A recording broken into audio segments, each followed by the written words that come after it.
Alright, I'm back with a review that I'm probably not going to edit and upload for a week or two.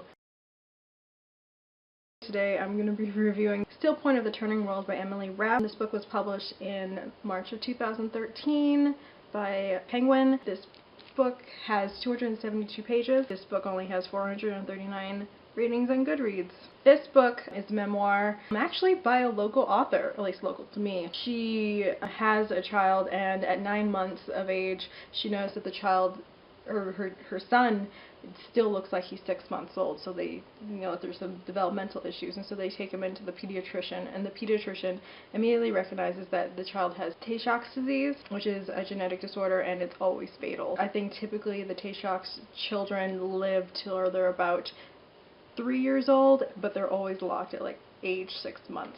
They just slowly degrade. They'll start losing the ability to move their limbs and then eventually eat, and then they pass away. Writing this was her way of surviving the death of her son, and the fact that she's not going to be a mother anymore. How is she going to parent a child that she knows is going to die? She even discusses her past. Like, she has one leg, her leg was amputated because of a genetic defect that made them amputate her leg when she was young, and she has all these things about her that she knows are rare and chronic. She talks about being disabled and how people treat her, and then also how people treat her once they know that her child is going to die. She at the same time is seeking out different ways of coping with loss, what the concept of healthy or healing is. What can a parent do when they know the child's going to die? When they know that they'll never see their child walk or talk, or the child can't even communicate to them besides, that they're happy in that moment, and that's what they have to settle on. It's like they just want the child to be happy for as long as the child is alive. It's just they have to cope with that they're never going to see all the things that they expected when they planned on having a child. There's certain parts of this book where we recognize, like, okay, it must be after the child has died, and other parts where, they're getting closer, they have to talk about what they're going to do with the feeding tube. Are they going to prolong the death? It's very raw, and it's a bit disjointed, but, you can tell that she was grieving when she wrote this. I really appreciated this for an insight into something so tragic and powerful at the same time.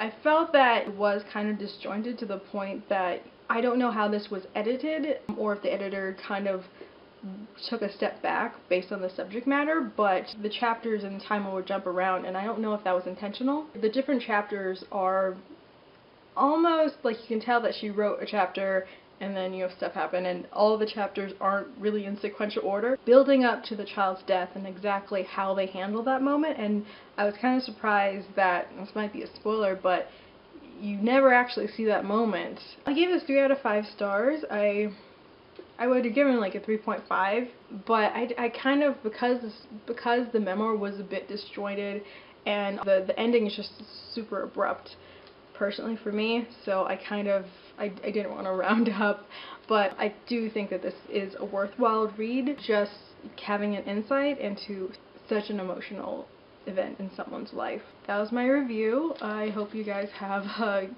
great week. See you guys later. Bye!